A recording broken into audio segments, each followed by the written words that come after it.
दास महात्मा दादू पंथी कहने लगा, रे गांव वालों, मेंटल ये नहीं, मेंटल तो तुम हो। अब साधु संत तो कुछ भी कह दिया करे, सारी मान्या करते।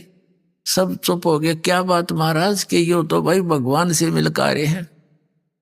जो क्या करें, तू क्या नारा राम तो मिलका रहा है, यो तो राम तो मिलका रहा है थारा बच्चा। और भाई तुम हमारे बीच में बोलियो मत ना, तुम अपना काम करो। उन्होंने सोची भाई इनकी बिरनिया के अटपट कर रही महात्मा क्या बात कर रहा है। वो फिर धीरे धीरे उस बच्चे के पास गया, वो निकट जा, वो भाग ले। जैसे बालक गतिविधि करते हैं, कभी इधर फुर कभी इधर फुर। तो थोड़ी सी जब दया हुई उस परम पिता की, अब तीसरा दिन जाकर गरीबदास जी ने मुंह खोला, कहा देखो गोपाल दास, अगर सारी वाणी लिखे तो मैं लिखवाऊंगा, नहीं तो भाई बीच में छोड़ के जा तो मैं लिखवाऊं नहीं तेरे। गोपाल दास कहने लगा, महाराज मैं तो कति घर ते फारे गो रहा हूं और इससे काम के लिए निकला हूं दाता। जब तक आप कहोगे तब तक आपके चरणों में बैठ के मेरे पास यह लेखन विद्या दी है भगवान ने। मैं बाणिये के घर जन्म है मेरा, भगवान की खोज में मैं निकला हुआ हूं और आप जो जो कहोगे मैं लिखता रहूंगा। एक बही होती थी पहले, ये कापी कुपी तो होती नहीं थी। पहले बणिये बही रखते थे, लंबी लंबी, इतनी लंबी, 3-3 फुट लंबी और 9 इंच चौड़ी हुआ। उसको ऐसे फोल्ड कर तो उसमें लग गए लिखण। और गरीबदास साहिब जी का एक बेरी का बाग था, बेरी का, बड़बेरी बोला जिसने। उसमें एक जंडी का पेड़ था भारा सा। वो पहले बरानी सा अक्षेत्र था, ऐसे मारू अक्षेत्र थे, सिंचाई साधन नहीं थे उसमें। तो वहां जंडी ज्यादा होया करती और बेरी के बाग भी ऐसे हो जाया करने, झाड़ जंखाड़ा। तो उसमें बैठ के उसके नीचे 6 महीने तक गरीबदास साहिब जी बोला करते थे और दादू पंथी गोपाल दास जी लिखा करते थे। तो वो गॉड गिवन ज्ञान गरीबदास साहिब जी के माध्यम से कबीर परमात्मा ने अपनी महिमा पुनः चित्रार्थ करवाई। इसमें कबीर सागर के अंदर एक कबीर बानी चैप्टर है, उसमें 136 और 37 पृष्ठ पर लिखा है, काल के 12 पंथ चलेंगे। उन 12 पंथों में से 12वां पंथ गरीबदास पंथ होगा, जिसका जन्म 1774 में होगा। उसमें गलती से 75 लिखा है।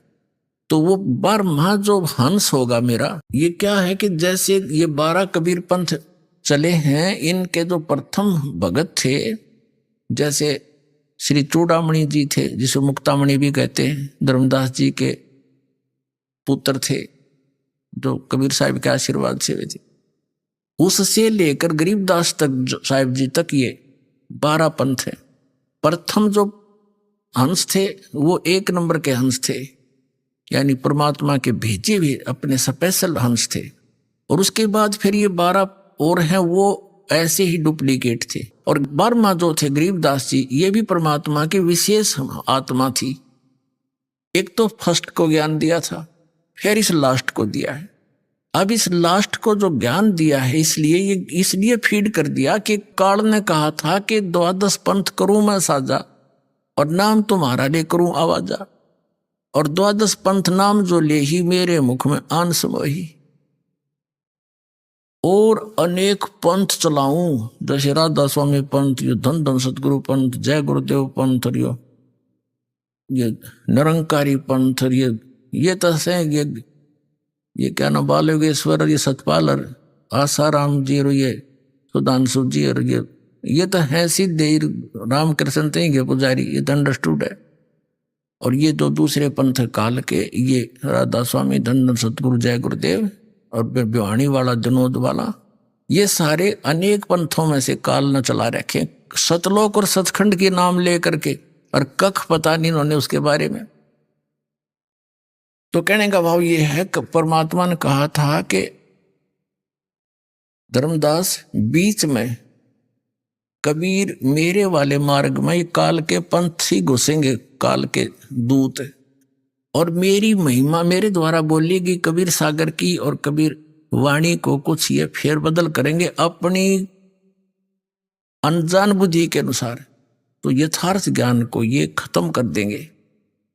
अपने आत्माओं, जो आरती हम करते हैं कबीर परमात्मा की, ये ना कबीर सागर में, ना कबीर साखियों में, ना कबीर शब्दावली में, और न ही कबीर बीजक में, तो वो अंश निकाल दिया इन्होंने। वो एक बहुत पुराना कबीर सागर, उसके अंदर से ये ली गई थी, आज से 250 वर्ष पहले ये वाणी लिखी, और वो अब है नहीं।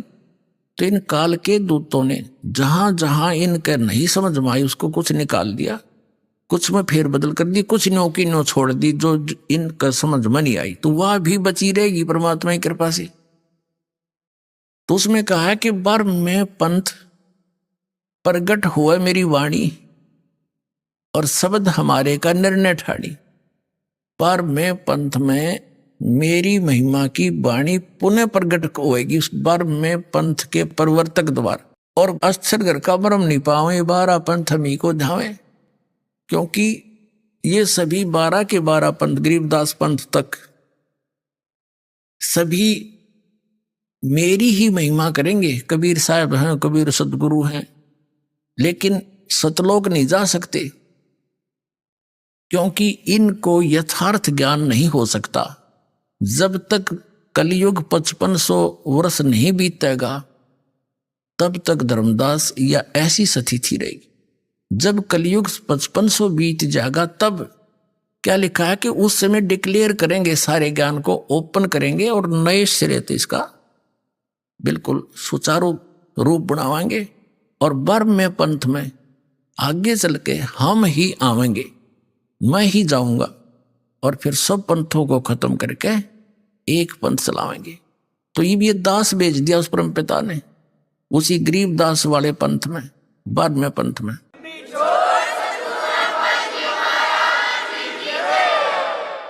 तो गरीबदास जी ने जो ज्ञान दिया, उस गरीबदास पंथी भी नहीं समझ सके।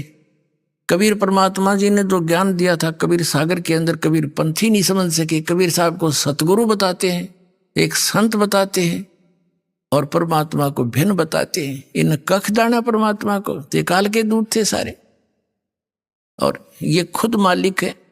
कबीर सागर में लिखा, धर्मदास जी जब सतलोक में लेकर गए और तो वापस छोड़ा, तो वहां देखा वही परमात्मा तो नीचे से गए थे, वही सिंहासन पर विराजमान थे, अनंत कोट ब्रह्मांड के सिंहासन पर।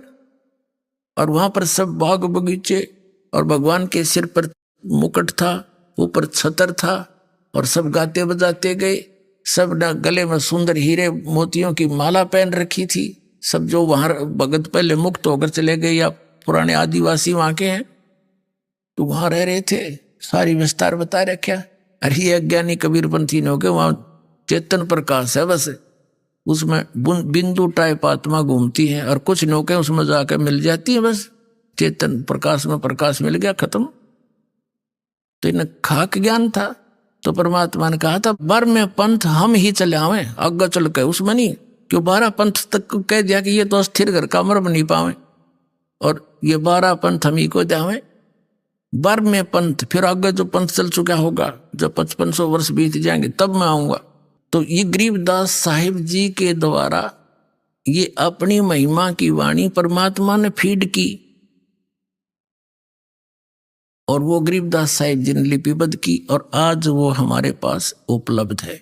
एक और बताऊं आपको कथा कि गरीबदास पंथ में दास का अच्छा समय बीता है। सन 1988 से लेकर 1999 तक गरीबदास पंथ में 11 वर्ष दास रहा। उनके खूब उन महंतों से, संतों से और वहाँ के सब से मिले। तो वहाँ एक विशेषता थी कि ये एक सख्त हिदायत थी उनको कि गरीबदास जी महाराज ने जो वाणी बोल रखी है, इसमें किसी ने फेरबदल भी कर दी ना, उसको बहुत हानि होगी। एक संत ने ऐसा कर दिया था, कुछ उसमें कुछ ऐसी कड़वी करड़ी बातें लिख रखी थी, उसने निकालने की चेष्टा की थी, उसको अधरंग मार गया। उसका सब का भय हो गया, उन्होंने नहीं मात्रा भी छेड़ी। फिर ये कारण क्या था कि परमात्मा को पता था काल के दूत गड़बड़ फेर कर देंगे, बनी बनाए काम ने बिगाड़ देंगे। ये 200 वर्ष पहले, 125 वर्ष पहले की बात, सन 1727 में परमात्मा मिले थे गरीबदास साहिब जी को, और सन 1730 के अंदर यह वाणी लिपिबद्ध की गई थी। अब ये लगभग 250 300 वर्ष हो गए लग, तो उस समय यह लिखी गई। तो अभी तक यह कति सुरक्षित थी और यह नो की नो हमारे पास आएगी। यह वाणी प्लस में परमात्मा के द्वारा इस दास को ने जो लीला की दिखाया, जो दिया ज्ञान, वो और इन महापुरुषों की वाणी और सब सदग्रंथों का एक निष्कर्ष निकाल दिया जो अभी करना था। कहते हैं 9 मन सूत उड़ जिया, ऋषि रहे जखमार, और सतगुरु ईसा सुलझा दे उलझन दूजी बार। इसी कबीर वाणी में, कबीर वाणी चैप्टर कबीर सागर के अंदर कबीर वाणी चैप्टर है, एक अध्याय है, उसके 134 पृष्ठ पर कहा है 12 तो ये है ही, 13वां वंश आवगा, 12वें वंश प्रगट हो उजियारा, और 13वें वंश मिटे सकल अंधियारा। यो 13वां वंश ये दास है, इस सारा अज्ञान समाप्त कर दिया, प्रत्यक्ष कर दिया।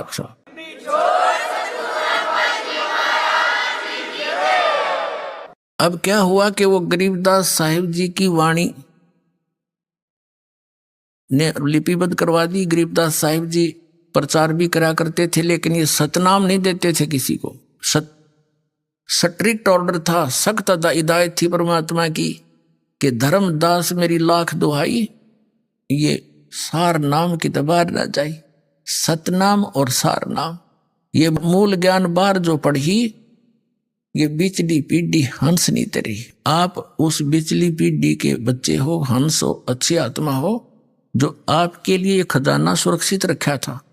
और अब ये बैन उठाना था, दाता ने पहले कह रखा है कि उस समय पूरे विश्व को सतनाम दूंगा, तब तक इस सतनाम न गुप्त रखना, नहीं तो काल के दूता का हाथ लग जाएगा और ये नाम यही देने लग जाएंगे।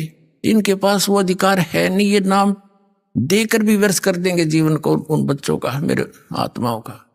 तो इसलिए कहा था, गरीबदास साहिब जी को भी कहा था कि इसको तुम जाप करना, अपना कल्याण कराओ, लेकिन अभी नहीं बताना, किसी को देना नहीं। गरीबदास साहिब जी को एक परंपरा ये 2 दास तक आई है। गरीबदास साहिब जी ने आदरणीय शीतलदास साहिब जी, जो गरीबदास जी के तुरंत नाद के शिष्य बने थे वचन के, उनको दिया था और उसको कहा था ये गुप्त रखना ओनली, और समय आने पर हिदायत दी जाएगी तुम्हें, उसको देना। तो ऐसे चलते चलते ये इस दास के पास आया था। मेरे गुरुदेव ने इस दास के अतिरिक्त ये किसी को सार नाम की छीट भी नहीं लगने दी। सत्कर मानना।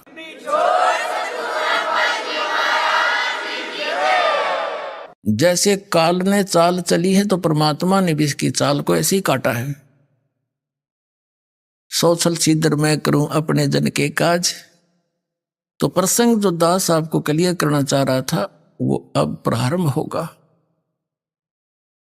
गरीबदास साहिब जी प्रचार करते थे, ज्ञान सुनाते थे, भक्ति करो भाई, भगवान का नाम लो, परमात्मा की भक्ति करने से लाभ होगा। तो उनकी वाणी का पाठ उसी के समय में उनके शिष्य करने लग गए थे। हाथ से लिख लिख कर अपने पास लिख लेते थे, किसी से लिखवा लेते थे।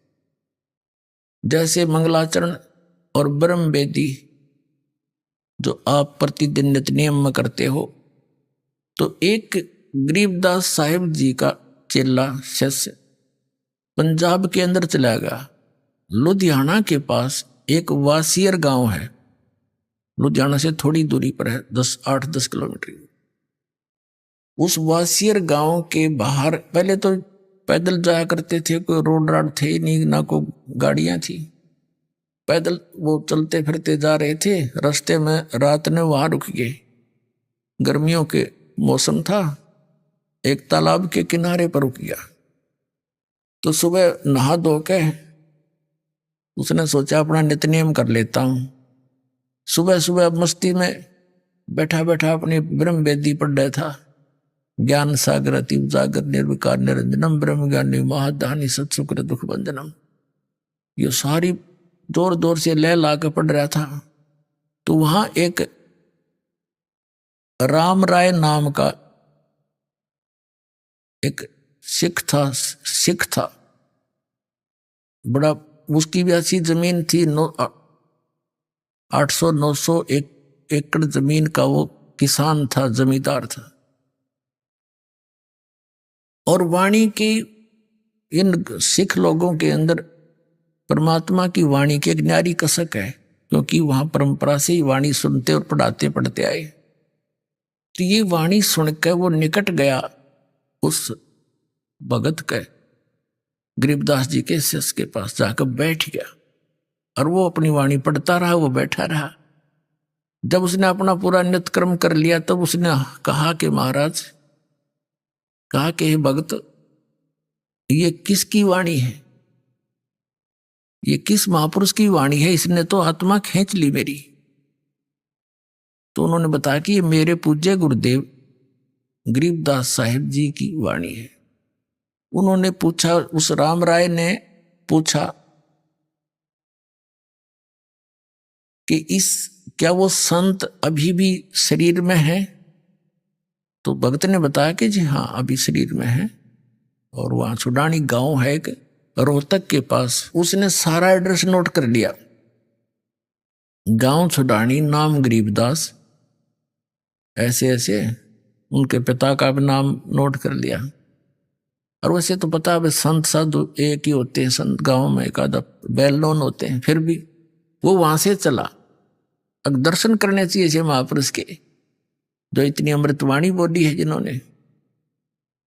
तो वहां गए, जाकर देखा, पूछा भाई छुडानी गांव पूछा, उस नाम गरीबदास जी महाराज से मिलना है। तो क्या करें, घर का जोगी जोगड़ा और बाहर का योगी सिद्ध। तो गांव में इतनी कदर नहीं थी उस महापुरुष, क्योंकि लाल की परख करनी थोड़ी होया करें। बाहर के कुछ लोग व्यक्ति 2-4-10 आसपास के गांवों के शिष्य हुए थे, और उस समय कोई विशेष काम किसानों को होता नहीं था। वर्षा होगी तो काम पाया, नहीं तो खाली रहते थे, तो वहां आ बैठते थे वह। अब गरीबदास जी के जो नाना जी थे वो बहुत बड़े पैसे वाले व्यक्ति थे। उन्होंने एक मकान सा बना रखा था जिसको नौरा बोला कर देसी भाषा में। उसमें आगे चबूतरे से होते थे, बीच में एक अच्छा छपा हुआ आंगन सा होता है। तो वहां कुछ भक्त बैठे थे। उसने जाकर के राम राय ने पूछा कि भाई गरीबदास, गांव वाले ने बताया दिया कि सामने चला जा भाई, वहां है। उनसे पूछा कि भाई गरीबदास जी से मिलना, महाराज जी से मिलना, वो कहाँ है? अब वहां बैठे भक्त तो भी इंतजार कर रहे थे, कहाँ गए। उन्होंने पूछ लिया था गांव वाले से, घर वालों से, कि खेतों में गए हैं। और वो प्रतिदिन जाते हैं खेतों में और आ जाते हैं 10 बजे तक, 8-9 बजे तक, गर्मियों का सीजन। तो उसने सोचा राम राय ने कि इतनी दूर आ गया मैं, 200 किलोमीटर है, और संत के दर्शन करके पानी पीऊंगा। वो कह रहे थे आओ भोजन पालो, चाह पानी पियो, दूध पियो, बैठो। मैं बोला ना, वो है कहाँ, मैं दर्शन करूंगा। तो उन्होंने बता दिया जी इधर उनके खेत हैं, खेतों में सैर सपट्टे को जाते सुबह सुबह, और कब आएंगे क्या पता, संत है, आओ तभी आ जाना, टाइम भी लग जा, उनकी तो मौज है। तो उसने सोचा भी इधर संकेत कर रहे हैं, रास्ता बता रहे हैं, वहीं मिलूंगा। बताया वहां खेत है उनका, झोंपड़ी डली है उसके ऊपर ही रास्ते पर।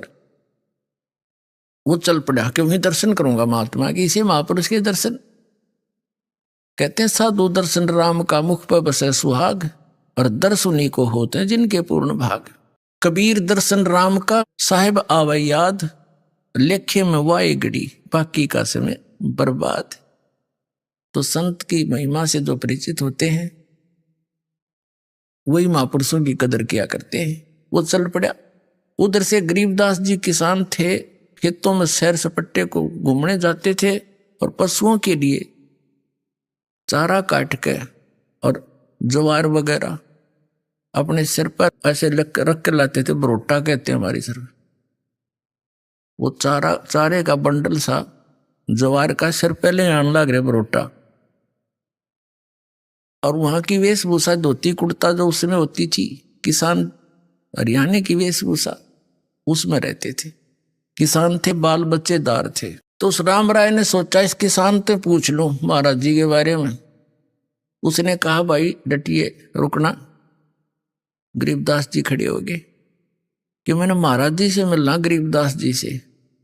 उनका यहाँ खेत कांसी है, मैं बहुत दूर से आया हूं पंजाब से, उनसे मिलना बहुत जरूरी है मैंने। अब गरीबदास जी तो अंतर्यामी थे, उन्होंने सोचा यदि मैं न्यू कहूंगा इसने कि मैं हूं भाई गरीबदास, बोल क्या कहेगा, क्या बात है, तो ये यहीं से वापस हो लेगा, मेरी एक नहीं सुनेगा। क्योंकि उस भक्त ने, राम राय सिख ने, अपने मन का एक काल्पनिक संत सोच रखा था कि सिर पर जटा होंगी बड़ी बड़ी, दाढ़ी बड़ी होगी, या तो लाल कपड़े होंगे, ना कती नहीं होंगे, एक लंगोट होगा, हाथ में चमटा होगा। वो ऐसी दृष्टि, ऐसी वेशभूषा वाले को संत मानकर खोज करने निकला था। गरीबदास जी कहने लगे आ जाओ मेरे साथ, मैं मिलाऊंगा आपको। गरीबदास जी से आजा मैं मिलाऊंगा महाराज जी से तेरे को, मेरे साथ आ जाओ। अब वो साथ साथ हो लिया कि इधर उधर हो गया, कोई खेत में ले चलता होगा मुझे। वो घर आ गए, घर आए तो जो उनके शेष बाहर के आए हुए थे गरीबदास जी के, वो खड़े हुए, दौड़े गए।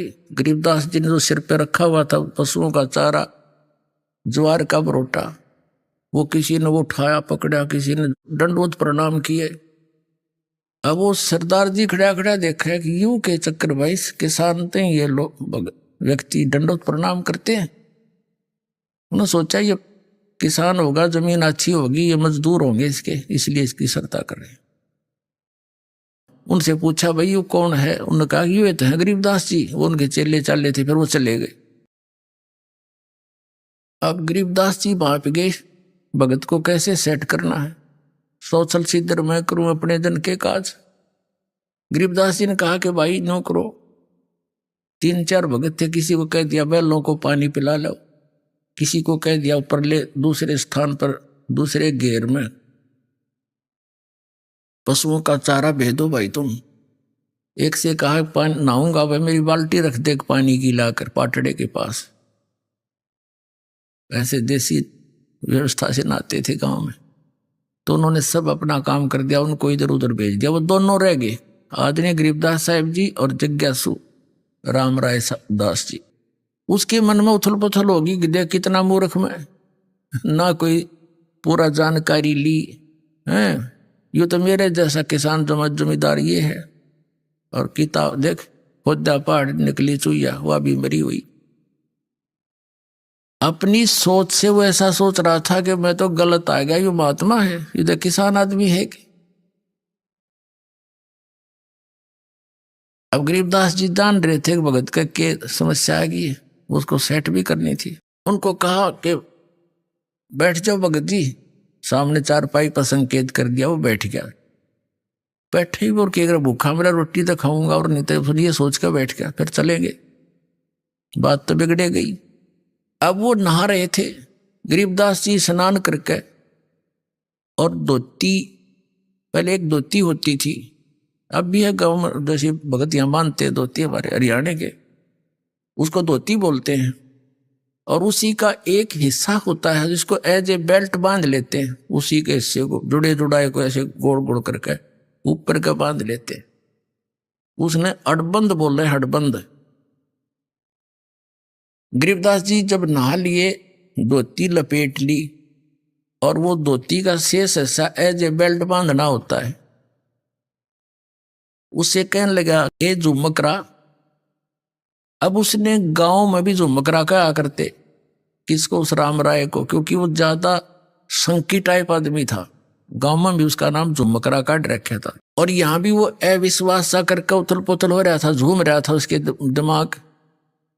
और उसने गांव में भी झुमकरा कहा करते, और गरीबदास ने भी उसका नाम झुमकरा से पर संबोधित कर दिया। तो चौकन्ना होया कि भाई इसने मेरा झुमकरा नाम क्यों कर पाया, जैसे एक आदमी के 2-2 नाम होया कर गांव में विशेषकर। तो खड़ा हुआ, कहा करे झुमकरा, एक बैदरा, मेरे हाथ का चोट लग गई उंगली के वहां खेत में और यू काम नहीं करती, मेरा या गांठ लगा दे, अड़बंद बांध दे, धोती की बेल्ट बांध दे मेरा। वो लगा ऐसे गांठ लगा के, अब जैसे उस धोती के शेष लास्ट वाले सिरे को ऐसे कर लेते हैं, ऐसे ऐसे कर कर उसको फिर न्यू बांध दिया करें चारों तरफ कर ला के। अब वो न्यू लाकर गांठ लगाना चाहे, शरीर गांठ लगानी होती है, वो गांठ ऐसे शरीर के अंदर से निकला हो गरीबदास जी के वह धोती, और उस कपड़े का गांठ लग जा। और गरीबदास जी ने ध्यान दूसरी साइड में कर, उसने सोचा तेरा पर उल्टी साइड तो पकड़ा गया, गलत लग गया। उन्होंने फटाफट फिर खोला, दोबारा फिर ऐसे करके गांठ लाई और नो खींचा, फिर उस धोती गलाएगी। तीसरी बार फिर ऐसे ही किया। जब गरीबदास जी ने कहा अरे झुमकरा, मैं तो तेरे जैसा किसान हूं भाई, धोती क्यों ना बनती तेरे थे। न्यू देखा ऊपर ने, भाई मानस तक कौन यू सिंपल मैन नहीं है, शरीर दिखर शरीर के भागे धोती निकलने लग रही, बंदा थोड़ा ही। ऊपर को देखा तो वो राम राय जो है श्री विष्णु जी के पुजारी थे, उनको सुप्रीम पावर मान्या करते थे। अब ऊपर ने देखा तो गरीबदास जी का रूप विष्णु जी का रूप बन गया, शंख चक्र गदा और ऐसे सिर पर मुकुट। और यूं देखा वो, नो देख कर चरणों में पड़ गया, चरणों में गिर गया, कि महाराज बख्श दो, मैं तो गलती होगी। फिर एकदम वो उसी रूप में थे, वो तो मालिक यानी परमात्मा कबीर जी सारी लीला कर रहे थे, उसके फड़क मिटाने के लिए गरीबदास जी का रूप ऐसा दिखा दिया उन्होंने, जिसके वो पुजारी थे, ताकि सेट होकर सुन लेंगे सारी राम कहानी हमारी। उसने फिर देखा तो फिर एज इट इज, फिर मन बदल गया। अब मेरा कोई भूल भुलैया होगी या मेरी अपनी ही कल्पना होगी। फिर भी कहने का इस चमत्कार को देखकर वो ठगा सा रह गया। उसने वहां से जाने की इच्छा व्यक्त नहीं करी। पहले उसको खाना खिलाया कि रोटी खा, फिर बतलावांगे बाद में, भोजन पा छक पहले से भगवान का प्रसाद। फिर लगे कथा सुनाने। अब क्या कहने लगे, और राम राय झुमकरा कहने लगा कि हे भगवान, ये ज्ञान जो आप बता रहे हो कि इन ब्रह्मा विष्णु महेश से भी ऊपर कोई और परम शक्ति है जिसको मैं आंखों देख कर आया हूं, तो आपकी बात पर अविश्वास नहीं हो सकता। सारा गांव गवाह कि ये तो मर गए थे, वैसे चले गए थे, फिर आए ऐसे बोले। तो गांव वाले भले ही ना मानते थे, पर उस पुण्यात्मा का तो सारी बात जचे थी, क्योंकि आदरणीय नानक साहब जी को परमात्मा ऐसे लेकर गए थे, फिर वापस छोड़ा था। हम सुल्तानी नानक तारे दादू को उपदेश दिया, जात जुलाहा भेद न पाया, वो काशी माहे कबीर हुआ। तब उसने पूछा कि हे भगवान, ये ज्ञान तो आज तक किसी ने नहीं बताया हमारे तई। तब गरीबदास जी कहते हैं, तत्व भेद कोई ना कहे रे झूमकरा, ये पैसे ऊपर नाच सुनो राई झूमकरा। कोटों मध्य कोई नहीं रे झूमकरा, अरबों में कोई गर्क सुनो राई झूमकरा। कहते हैं कि ये तत्व भेद कोई ना कहे रे झूमकरा, सब पैसे ऊपर नाच सुनो रे झूमकरा। सब ने अपना दुकान खोल रखी, नकली संतों में तो इन ब्राह्मणों ने। और कहते इस तत्व वेद का ज्ञान देने वाला जो मैं बता रहा हूं, उस तत्व ज्ञान को बताने वाला, कोटों मध्य कोई नहीं रह झूमकरा, यानी करोड़ संतों में नहीं मिलेगा तुझे इसके बताने वाला। अरबों में कोई गर्क सुनो रहा झूमकरा, अरब मनुष्यों में, अरब मार्गदर्शकों में कोई एक मिलेगा तेने। गर्क, गर्क का अर्थ होता है संपूर्ण ज्ञान युक्त, कंप्लीट इन ऑल रिस्पेक्ट, यानी उसको पूर्ण ज्ञान हो परम पुरुष का, और वो पूर्ण कंप्लीट कोर्स हो मोक्ष मार्ग का, सारे मंत्र सही हो जिसके पास, कहता वो अरबों में मिलेगा तुझे वो संत। जैसे गीता जी अध्याय नंबर 7 के श्लोक नंबर 19 का ये भावार्थ समझाने के लिए दास ने यह सारी अमर कथा सुनानी पड़ी महापुरुषों की। उसमें क्या लिखा है कि बहुनाम जन्मानाम अंते ज्ञानवान माम प्रपद्यते। बहुत बहुत जन्मों के किसी अंत के जन्म में ये ज्ञानी ब्रह्म तक की साधना करते मेरी। अब लेकिन वासुदेव सर्वम इति समात्मा सो दुर्लभ है, ये कोड वर्ड है। कोई बालका ये कोई आम कवि की लिखी हुई गीता है? ये कोड वर्ड है। और कोड वर्डों को यानी सांकेतिक शब्दों को टीचर ही समझ सकता है। ये नकली टीचर थे, इनको समझ में नहीं आया, इनको इनकम्प्लीट कोर्स था इनका। जो ये हमारे धर्म गुरु थे, आचार्य शंकराचार्य, ब्राह्मण मंडलेश्वर, जितने भी थे हिंदू धर्म के, इन पुराणों का ज्ञान नहीं। और तक भी गीता को तो समझेंगे कैसे? वो तो सिंपल ज्ञान था, उसमें स्पष्ट लिखा है इनका जन्म मृत्यु होता है, ब्रह्मा विष्णु महेश की माता पिता कौन है, ये आज तक नहीं समझ पाए। तो क्या बताया है कि वासुदेव सर्वमिति स महात्मा सुदुर्लभ है। ये बताने वाला कि वो वासुदेव यानी सर्वशक्तिमान, सबके ऊपर कंट्रोलर, यानी जिसकी सत्ता सबके ऊपर है, वो कुल धनी ही पूजा के योग्य है, वही मोक्षदायक है, वही पाप नाशक है, और वही सारे ब्रह्मांडों का सभी का जनक है, वो सभी आत्माओं का पिता है। केवल उसी की ही भक्ति करनी चाहिए। ये बताने वाला संत महात्मा तो बड़ी मुश्किल से मिलेगा अर्जुन।